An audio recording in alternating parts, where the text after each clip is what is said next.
일단 책 제목이 쾌락이 질병이 되는 순간, 전형진 저자님이신데 간단한 자기소개 먼저 부탁드리겠습니다. 저는 그 신경정신의학과 전문의, 소위 말해서 그냥 정신과 전문의입니다. 제가 원래 책을 쓴다거나 그런 활동을 해왔던 사람은 아니고, 뭔가 진료를 보는 과정에서 조금 고민해봤던 부분들이나 다른 사람도 고민할 수 있을 것 같은 문제들을 그냥 모아서 책으로 출간을 하게 되었습니다. 지금 이제 병원 운영하고 계신데 네. 이렇게 조그맣게 개인 병원 하나 운영하고 있습니다. 입원실을 운영하고 있거나 그런 건 아니고, 그냥 좀 도움이 필요한 분들이 잠깐씩 오셔가지고 진료받고 가는 그런 조그마한 입원을 하나 하고 있습니다. 이제 책에 대한 말씀을 한번 드려볼게요. 쾌락이 질병이 되는 순간 책을 기획하게 되셨는데 어떻게 어떤 취지로 이 주제로 글을 쭉 쓰시게 됐는지 동기 그리고 이제 첫 책인 만큼 이 책에 대한 저자님의 소회가 어떻게 되는지 좀 듣고 싶습니다. 저는 솔직히 책을 쓴다거나 그런 걸 상상도 해본 적이 없는 사람이고, 제가 글을 쓸 수 있는 능력이 있는 사람이라고 생각을 하지 않았기 때문에 책에 대해서 어떻다라고 말씀드리긴 힘들 것 같은데, 적어도 저기 나와 있는 내용들은 이제 제가 진료를 보면서 우리가 흔히 어떤 중독이다, 술이다, 도박이다, 마약이다 하는 것처럼 누가 봐도 이게 문제구나 싶은 것들도 있겠지만, 정말 뭔가 별거 아닌 것들이 누구에게 조금 과한 부분이 있거나 지나친 부분이 있을 때 이제 고민을 조금 많이 하게 된다는 거를 이제 진료실에서 이런저런 얘기를 하다 보면서 좀 느끼게 된 부분이 있습니다. 아무래도 진료실에 오시는 분들이 되게 어떤 우울이든 불안이든 심리적으로 조금 힘든 부분들을 가지고 오실 수밖에 없는데, 그런 부분들이 이제 자기의 어려운 부분들을 이제 악화시키게 되는, 자기의 어려운 부분들을 좀 더 힘들게 만드는 데 있어서 저런 것들조차 저런 것도 저 사람은 힘들어 하는구나, 저런 것들도 과하면 사람을 힘들게 할 수 있겠구나, 그런 걸 좀 같이 이야기하게 되면서 그런 부분들에 대해서 이제 고민을 하게 됐고, 이제 그게 어떤 교과서에 실려 있는 내용들은 아닐 거니까 나름대로 이제 고민을 해보고 이것저것 좀 찾아보고 고민해본 것들을 이제 그 정신의학 신문이라는 그 페이지에 올리기 시작을 한 거고, 이제 그게 어느 정도 쌓였을 때 책을 내게 된 거거든요. 의외로 책을 내는 과정이 제가 생각했던 것만큼 간단하진 않았던 것 같고, 이렇게 책을 가지고 인사를 드리게 됐습니다. 아까 소개하실 때 이제 정신과 의사, 이렇게 우리 정신과라고 알고 있는데 요즘엔 정신건강의학과라고도 하더라고요. 네. 그래서 이제 술이나 담배 혹은 도박, 마약 이거와 관련해서 실제로 이제 스마트폰, 쇼핑, 어떻게 보면은 요즘 등장한 어떤 그 중독인 것 같은데, 도박, 마약 이런 부분, 술, 담배는 우리에게 좀 익숙하고, 또는 스마트폰, 쇼핑, 기타 운동 중독까지 실제로 어떤 분들이 이렇게 좀 많이 찾아오시고 상담을 좀 하시는지 알고 싶습니다. 아까 전에 말씀하셨던 것들 중에서 이제 술이나 담배나 마약 같은 물질에 이제 중독되게 되는 경우가 있을 수도 있고, 그 이외에 어떤 쇼핑이라든지 운동이라든지 이런 것들은 행위 중독으로 보는데, 사실 제가 책 제목은 저렇게 썼지만 이게 중독인지 아닌지 애매한 부분도 많이 있고요. 예전에 이제 우리가 술 문제가 있는 사람 이미지를 떠올리듯이 저런 어떤 중독적으로 뭔가를 한다고 해서 다들 특별한 사람들이 오는 건 아니고, 그냥 평범한 사람들, 우리가 그냥 주변에서 볼 수 있는 평범한 분들이 저런 문제를 가지고 고민하게 되는 경우가 많이 있거든요. 어떤 사람들이 많이 온다라고 얘기하기는 힘들 것 같고, 그냥 누가 됐든 솔직히 저 책에 나와 있는 이런 것들이 마약이나 몇 가지를 제외하고 나서는 살면서 누구나 다 한 번씩은 접해볼 수 있는 것들인데, 그런 것들이 누군가에게는 그 중독처럼 불편할 수 있다라는 부분을 말씀드리려고 했던 건데, 그렇기 때문에 어떤 사람들이 특별히 더 많이 온다, 그런 거는 구체적이진 않은 것 같습니다. 실제로 요즘 근래에 들어서는 좀 어떤 네. 분들이 많이 찾아오신 것 같으세요? 요즘에는 그냥 당연히 이제 그 인터넷, 그 스마트폰 사용하는 문제 좀 많은 것 같긴 합니다. 그러니까 이분들이 뭐 다른 문제가 없는 상태에서 뭐 스마트폰만 사용을 한다 이런 경우보다는 이제 다른 문제가 같이 있는 가운데 스마트폰을 사용하는 과정에서 여러 가지 문제들이 나빠지게 되는 경우가 많이 있고, 주로 사람들이 고민을 많이 하게 되는 게 이제 뭐 스마트폰 사용 시간에 대해서 얘기를 많이들 하는 것 같습니다. 보통 뭐 책에도 잘 설명이 되어 있긴 하지만 스마트폰 중독으로 오신 분들에게는 좀 어떻게 좀 조언을 많이 해주시는 편이세요? 그냥 정말 솔직히 저의 생각은 다른 문제가 아무것도 없는데 스마트폰을 많이 쓴다고 찾아오시는 분들은 잘 없는 것 같고, 뭐 저야 이제 병원에서 진료를 보는 특성상 뭐 여러 가지 신경증적인 문제, 흔히 말하는 뭐 우울이나 불안 같은 혹은 무기력 같은 문제를 가지고 있는 분들이 많이 오시게 되는데, 이제 그런 분들 같은 경우는 내가 스마트폰을 많이 할 수밖에 없는, 스마트폰에 이제 몰두할 수밖에 없는 주된 이유에 대해서 먼저 들어보고 그런 것들에 대해서 주로 얘기를 많이 나누는 것 같습니다. 자녀를 두신 분들 같은 경우에 이제 자녀가 스마트폰을 많이 쓴다고 스트레스 받아서 오시는 분들도 있긴 있거든요. 그러니까 뭐 자녀 같은 경우에 이제 뭐 자녀를 어떻게 해보자라고 이제 교육적으로 이야기를 할 수 있을 것 같은데, 성인이 된 분이 오셨을 때는 아무래도 뭐 어떤 행동적으로 이렇게 해봅시다라는 부분보다는 그 사람이 그거에 몰입할 수밖에 없는 이유를 조금 더 찾고, 그 밖에 스마트폰을 사용하지 않고 뭔가 대체할 수 있는 것들을 같이 찾아보는 데 시간을 많이 들이게 되는 것 같습니다. 스마트폰의 문제의 원인을 이렇게 얘기하다 보면 이제 찾아지기도 하고 네, 이제 뭐 우울해서 불안해서 할 수도 있는데 네. 그 원인을 찾는 것만으로도 중독 조절하는 데 도움이 되던가요? 크게 도움이 되죠. 오히려 정말 뭐 아무런 문제가 없는데 그거 하나만 문제가 되는 경우보다는 다른 문제가 있는 경우에 다른 문제가 교정되면서 그런 행동이 줄어드는 효과를 기대하기가 좀 더 쉬운 것 같거든요. 그러니까 정말 뭐 아무런 문제 없이 다 괜찮은데 그 행동이 문제가 된다? 사실 이 사람들도 병원에 올 때쯤 되면 그 행동으로 인해서 다른 문제가 생겨 있을 가능성이 크거든요. 저는 뭐 개인적으로 그렇게 생각을 하고 있습니다. 네. 굉장히 스마트폰 이제 사람들 많이 쓰고 고민이 많을 것 같은데 이제 자녀에 대한 말씀을 하셨어요. 네. 자녀들 스마트폰 문제로 고민할 때는 좀 어떻게 조언을 좀 해주시는 편이세요? 일단 제일 먼저 그 본인은 그러면 스마트폰을 어떻게 쓰고 있냐 물어볼 수밖에 없거든요.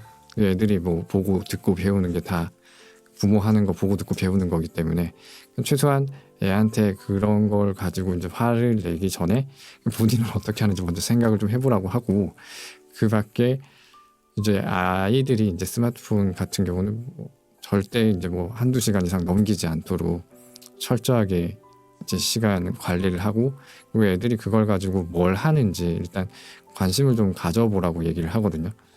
뭐 애들이 이제 스마트폰으로 뭘 보는지 뭘 좋아하는지를 알면 뭐 그거에 대해서 얘기를 하는 것만으로도 스마트폰 덜 하고 관심을 끌 수도 있는 거거든요. 그리고 이제 뭐 뻔한 얘기겠지만 가족끼리 뭐 얘기도 많이 하고 어디 뭐 놀러도 많이 가고 같이 활동을 많이 하는 것들이 중요하겠죠. 그러니까 스마트폰을 하는 가장 큰 이유가 즉각적이고 뭔가 자극적이고 그런 요소도 있겠지만 그것만큼 시간 때우기 좋은 것들이 없기 때문에 뭔가 결국 다른 걸로 시간을 때울 수 있는 걸 찾아야 되거든요. 그런 식으로 얘기를 많이 하는 것 같습니다. 네. 자녀가 왜 중독에 걸리는지 자신의 우리 부모의 모습을 봐라. 네. 책에서 보면은 중독에 대해서 관통하는 하나의 큰 줄기가 균형, 또 밸런스 이런 이제 말씀을 하셨는데, 건강한 즐거움과 쾌락 중독 사이의 모호한 경계를 넘는 순간 균형이 깨지면서 더는 스스로 통제할 수 없는 삶의 감옥에 갇히게 되는 게 아닌가 싶습니다. 그래서 쾌락이라고만 여겼던 행위가 질병으로 진단되는 순간이 존재하는 것 같기도 하는데요.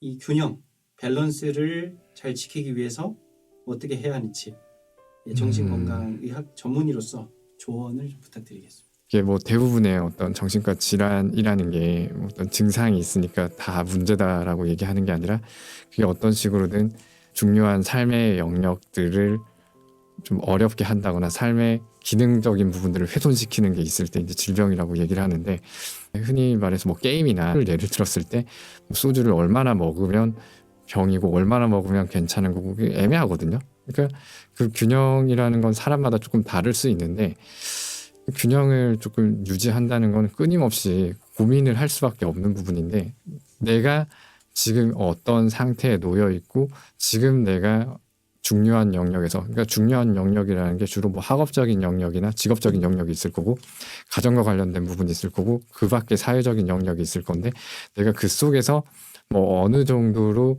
지내고 있고 지금 내 상태가 어떻고 내가 어느 정도로 기능을 하고 있고 주변 사람들이랑 나의 관계는 나에 대해서 잘 알고 있는 게 그냥 중요할 것 같습니다. 이걸 뭐 어떻게 한다 해서 괜찮을 수 있는 건 우리가 흔히 알 수 있는 대로 뭐 몸에 좋은 거 많이 하고 몸에 해로운 거 멀리 하고 명상 같은 거 하고 마음의 평화를 찾는 노력을 하면 좋겠지만, 그건 너무 일반적인 이야기인 것 같고, 항상 끊임없이 좀 경계하는 부분, 이게 나에 대해서 항상 고민하는 부분들이 좀 필요한 것 같습니다. 내가 뭐 어느 틈에 뭐 무너지고 있다, 어딘가 좀 부정적인 방향으로 흘러가고 있다, 뭐 남들이 이야기를 해준다고 해서 쉽게 와닿는 부분도 아닌 거고, 내가 내 삶의 어떤 중요한 부분들을 정해놓고 그 중요한 부분들이 어떻게 잘 돌아가고 있는지 그걸 끊임없이 성찰하고 관찰하는 수밖에 없을 것 같습니다. 질병을 통해서 균형을 맞춰가는 것은 네, 점점 도인이 돼가는 과정이라고 볼 수도 있겠네요. 그렇죠. 이게 좀 일상에서 좀 더 쉬운 방법은 혹시 없을까요? 어떻게 좀 더 균형을 잡아가는데 도움이 좀 될 수가 있을까요? 상황에 따라서 답을 줘야 될 텐데, 그래도 보편적으로 큰 틀에서 삶의 균형을 잡는 어떤 방법 권해주고 싶은 그런 게 좀 있으실까요? 제일 좋은 건 명상이죠. 명상. 제일 좋은 거는 제가 생각했을 때는 명상이 제일 좋은 것 같습니다. 그러니까 기본적으로 이게 좀 지나치다, 이게 균형을 잃어가고 있다는 것도 사실 우리는 진짜 어떤 문제가 드러날 때까지 확인하기 힘든 부분이긴 하거든요. 근데 그럴수록 내가 나를 좀 더 잘 들여다보려고 애를 써야 되는데, 명상이 제일 좋고, 뭐 그 밖에 뭔가 해볼 수 있는 것들은 내가 어떤 걸 하면 된다의 문제라기보다는 남들이 하는 얘기를 그냥 잘 들어보는 것도 좋을 것 같긴 해요. 결국 문제가 된다는 건 내가 뭐 회사에서 뭐가 이상해진다, 주변 사람들한테 이상하게 군다, 모임에 나가서 이상하게 군다, 이런 미묘한 변화들일 수밖에 없는데, 주변 사람들이 나한테 뭐라고 얘기를 하는지 조금 더 귀를 기울여 보는 것도 한 가지 방법일 수는 있겠네요. 내가 그런 걸 알아서 잘 할 수 없을 수도 있으니까요. 술을 예를 들었을 때 술 먹는 사람이 문제가 있는 것 같다, 그건 진짜 마지막 단계까지 가야 보통 문제가 있다고 생각을 하는데, 주변에서 뭐 술 때문에 너 요즘 뭐 어떤 것 같다, 술 너무 자주 먹는 것 같다, 술 때문에 요새 일도 뭐 대충 하는 것 같고, 뭐 이런저런 얘기가 나올 수도 있잖아요. 남들이 그런 얘기를 할 때 이거 좀 어딘가 지나친 면이 있나 보다, 한 번쯤은 더 돌아볼 수 있는 계기가 있겠죠. 너무 시간이 지나버리게 되면 중독이라는 말 자체가 내 의지로 그냥 하고 싶을 때 하고 멈출 수 있을 때 멈출 수 있는 문제가 아니기 때문에, 그 이후로 시간이 지나고 나면 뭘 알아도 그걸 멈출 수 없는 상태가 될 거니까, 중간에 그나마 내가 멈춰보려는 노력을 할 수 있을 때 남들이 나한테 얘기를 해줄 때라고 생각을 하는 거거든요. 그 명상 같은 경우에 일반인들이 좀 어려울 수 있어요. 네. 이제 간단하게 이렇게 명상을 할 수 있습니다라고 권하는 방법이 좀 있으세요? 간단한 거는 한번 해보는 거죠. 뭐 유튜브 같은 데 들어가가지고 뭐 틀어주고 지시문대로 이렇게 해보세요. 그 동작을 한번 해보고 어떤지 보는 게 좋죠. 그러니까 거창하게 뭐 의미를 찾고 그런 거보다는 일단 그런 걸 해보고 해봤는데 나한테 생각보다 나쁘지 않다라는 것만 느낄 수 있어도 괜찮을 것 같거든요. 여러 가지 의미를 찾고 뭐 힘든 과정을 거쳐가면서 흥미를 잃는 것보다 그냥 해보니까 나쁘지 않다는 것 정도라도 간단하게 느껴볼 수 있으면 되는 거니까 그런 거 한번 찾아서 들어보셔도 좋을 것 같습니다. 술에 대한 부분이나 좀 오래된 것들은 어디가 어떻게 쪼그라들고 어디가 어떻게 파괴되고 일치된 연구가 있지만 사실 스마트폰이나 그런 부분들은 찾아보면 뭐 자료가 있긴 있지만 뭐 수백 명, 수천 명을 대상으로 연구를 한 게 아니기 때문에 일치된 결론이 나와 있는 건 없습니다. 근데 공통적으로 나와 있는 부분들은 이 겉면에 어떤 뇌세포가 조금 많이 모여 있고 요 안쪽에 하얀색 부분에는 전달 경로들이 이렇게 복잡하게 있는데 이 겉면에 있는 세포 자체가 뭐 위축이 된다든지 부피가 줄어든다든지 뭐 그 식의 변화를 대체적으로 유발한다고 되어 있습니다. 그러면 어떤 집중을 하는 부분이라든지 정상적인 판단을 하는 부분이라든지 뭔가 감정을 조절하는 부분이라든지 이런 부분에서 여러 가지 문제들이 생기기 때문에 뭐 우리가 흔히 생각할 수 있는 중독되면 그렇구나, 중독되면 뭔가 좀 이상해지는구나 할 수 있는 문제들을 일으키는 거거든요. 이게 뭐 그걸 중단시키면 좋아진다 어떻다라는 내용은 없지만 최소한 술은 국물이니까 다른 더 긍정적인 것들로 이렇게 시간을 좀 채워 나가게 되면 어느 정도 기능적인 면에서 회복되는 부분도 있긴 있을 거거든요. 그러니까 실제로 뭐 어떤 부피가 완전히 줄어든다든지 그게 단순히 이제 세포가 어떻다의 문제가 아니라 이제 연결성이라든지 기능적으로 이렇게 떨어진 부위가 있을 수도 있거든요. 그런 것들은 어느 정도 물러나 있으면 기능이 다시 회복될 수 있습니다. 우리가 뭐 우울증이나 어떤 뭐 불안증을 심하게 앓는 사람도 뇌의 어떤 기능이 확실히 떨어지는데 뭐 구조적인 손상에 의해서 그런 문제가 생긴 게 아니라면 어느 정도 증상이 없어지고 시간이 지나면 다시 기능은 회복이 되거든요. 충분히 그럴 수 있습니다. 뭐 우리가 작심삼일이라고 하는 것도 계속하면 좀 길어질 수도 있잖아요. 중독이라고 우리가 좀 걱정이 된다라고 이야기를 할 수 있는 거는 그 자체로 어떤 식으로든 그 사람의 삶을 좀 파괴하는 방식으로 작용하기 때문에 그렇게 하는 게 낫지 않냐, 그냥 내버려 두는 게 낫지 않냐 싶은 부분은 그렇게 얘기하기는 어렵습니다. 그러니까 내버려 두는 게 애당초에 나을 것 같으면 그걸 내가 한 20년이고 해서 문제가 안 생기면 내버려 둬도 되는 거거든요. 이제 문제가 된다는 건 그걸 뭐 5년, 10년 하면 무조건 문제가 생길 게 이제 예상이 되는 상황이니까 그걸 방치하기는 힘든 부분인 거고요. 이제 실패하더라도 다시 시도를 하는 게 맞죠. 이거는 내가 한번 무너졌을 때 어떤 시행착오 과정을 거쳐야 되는 부분은 분명히 있는 거거든요. 우리가 정신과적인 문제들이 개선되는 과정에서 한 번에 뭐 어떻게 해서 어떻게 하면 이게 좋아진다 한 번에 해결되는 과정보다는 보통 좋아지는 듯 하다가 다시 나빠졌다 또 조금 좋아졌다 조금 나빠졌다 계속 시행착오 과정을 거치는 경우가 대부분이기 때문에 과정을 거치더라도 포기하지 않는 게 좋고요. 중독이 심한 경우에 뭐 치료자나 그런 분들이 주변에 필요한 이유가 그렇게 자꾸 내가 지칠 때마다 뭔가 그만두고 싶을 때마다 그만두지 않도록 그래도 도와줄 수 있는 사람이 있어야 되니까 병원에 가야 되는 거거든요. 뭐 어떠한 시도든 해보는 게 낫다고 봅니다. 5번 먹던 사람이 그냥 4번만 먹어도 잘했다고 얘기할 수는 있긴 있는데 그 문제는 그 술이나 여러 가지 중독과 관련된 부분이 4번이 절대 4번으로 끝날 리가 없기 때문에 그런 부분에 대해서는 잘했으니까 이제 그만합시다라고 말씀드리지는 않고요. 계속 좀 치료를 하자는 식으로 얘기를 하죠. 절대 이게 중독이라는 거는 내가 뭔 짓을 해도 4번이 4번으로 계속 머물러 있지는 않을 거고 어떤 식으로든 문제가 될 거거든요. 그렇기 때문에 줄인 것도 분명 대단하긴 하지만 이제 거기서 멈추면 안 되고 계속 조금씩 좋아지는 방향으로 노력을 해야겠죠. 그런 것들이 불안일 수도 있고 어떤 불편함일 수도 있고 혹은 외면하고 싶은 나의 어떤 불편한 감정일 수도 있을 거라고 한 번에 해결할 수 있는 방법이나 쉽게 해결할 수 있는 방법은 없을 것 같은데 그럴수록 본인이 느끼는 감정과 그 감정에 영향을 미칠 수 있는 생각들을 조금 더 구체적으로 이해를 해보는 게 필요할 것 같긴 합니다. 그 불안이라는 게 나름대로 이유가 있는 불안이 있을 수도 있고 이유가 없는 불안이 있을 수도 있겠죠. 그 이유가 있는 불안이라고 하면 내가 그런 것들을 조금 헤아려 보면서 그 불안에 적응할 수 있는 부분이나 익숙해질 수 있는 부분을 찾을 수도 있는 거거든요.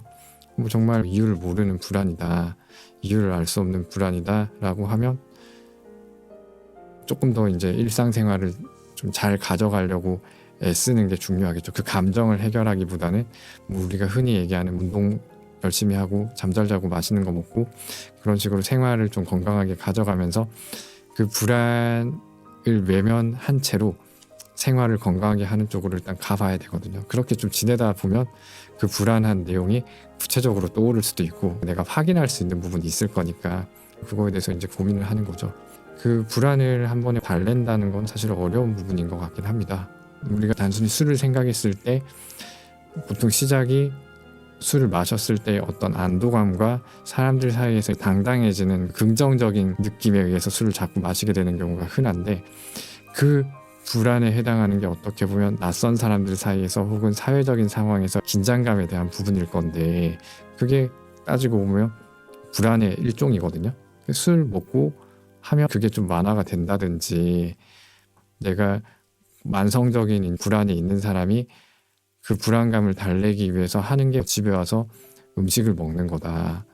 뭐 그러면 그 부분에 의존하게 될 수밖에 없고 그 부분이 반복될 수밖에 없는 거고 그게 없을 때 불편해지는 금단 비슷한 증상이 올라올 수밖에 없는 거거든요. 결국 감정적인 요소가 많은 영향을 미칠 수밖에 없죠.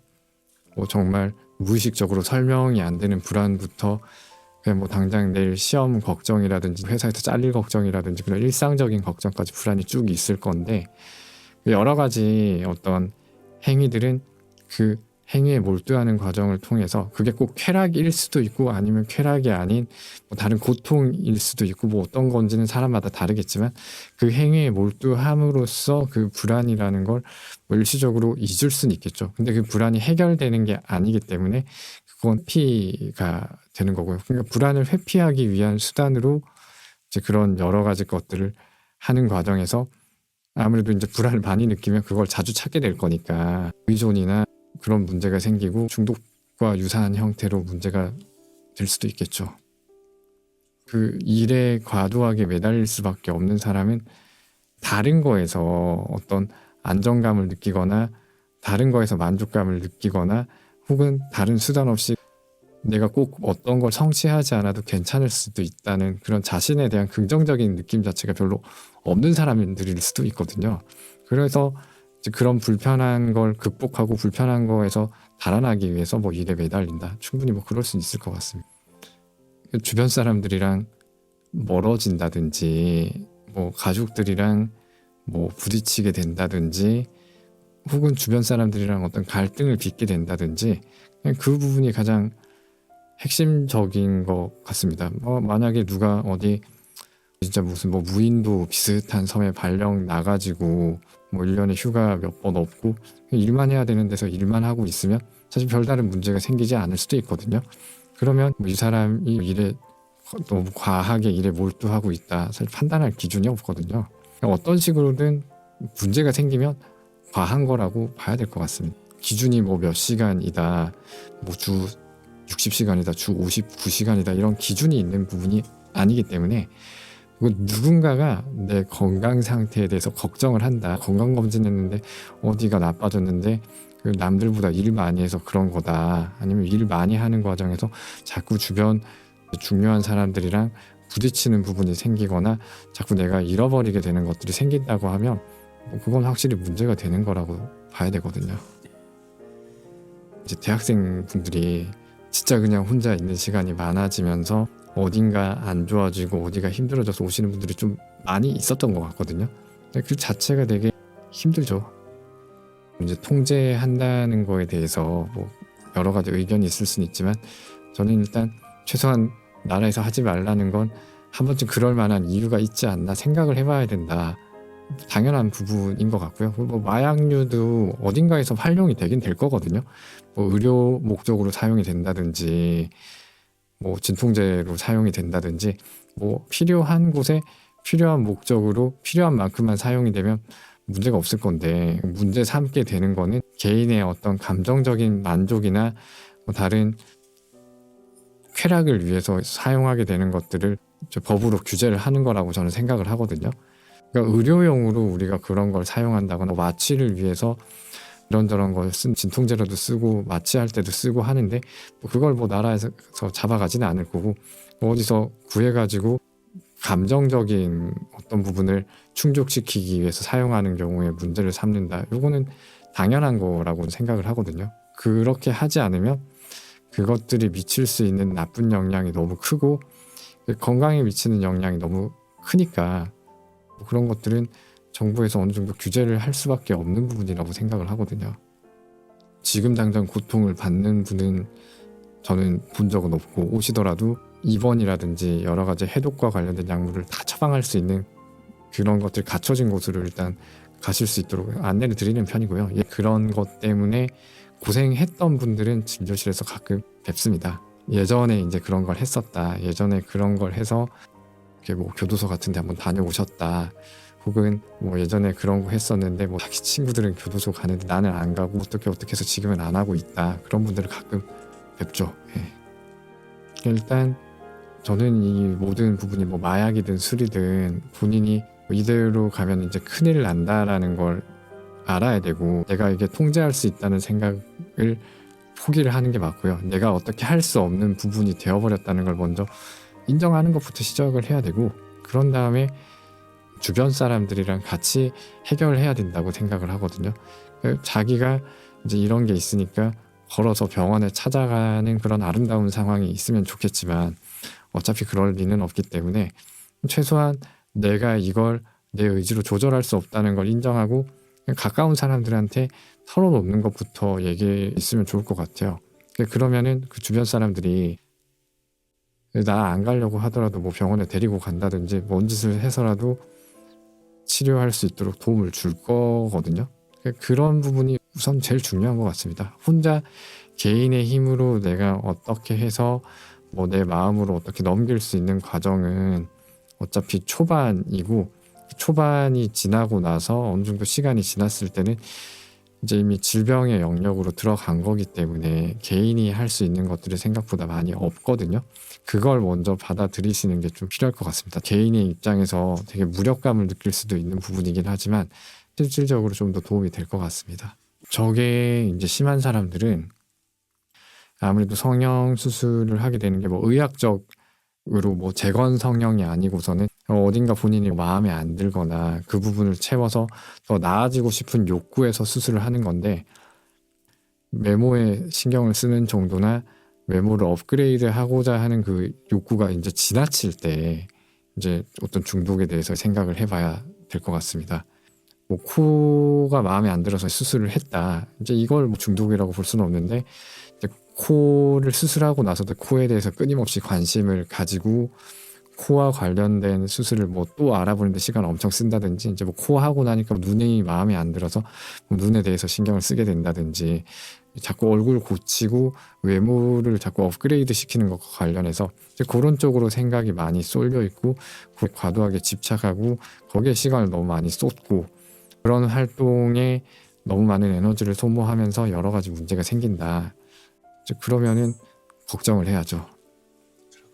이제 다른 문제로 오신 분들이 저런 분들이 덜어 있고 본인도 그게 문제라는 걸 알고 있거든요.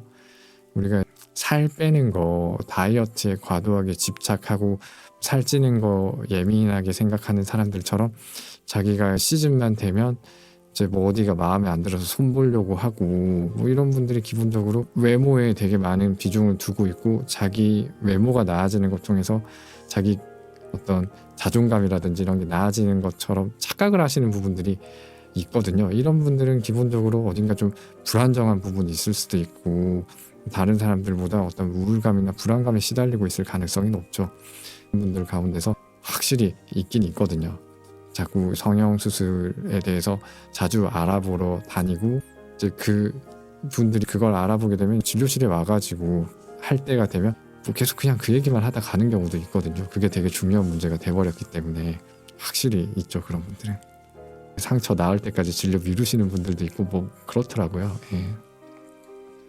뭔가 삶이 만족스럽지 않다거나 뭐 여러 가지로 삶에서 힘든 경험들을 많이 할 수밖에 없으니까 그냥 힘들다고 오시는 분들도 있고 그냥 우울하다고 오시는 분들도 있고 불안하다고 오시는 분들도 있고 다 그렇죠. 좀 다양하죠. 근데 기본적으로 저분들이 저런 게 이제 제가 책에도 썼듯이 이제 문제가 될 정도가 되면 어떤 영역이든 삶에서 문제가 되는 부분들이 생기고 그것들이 또 다른 스트레스가 되기 때문에 뭔가 힘들다고 오시는 분들은 거의 다 그런 식으로 연결이 되어 있는 것 같거든요.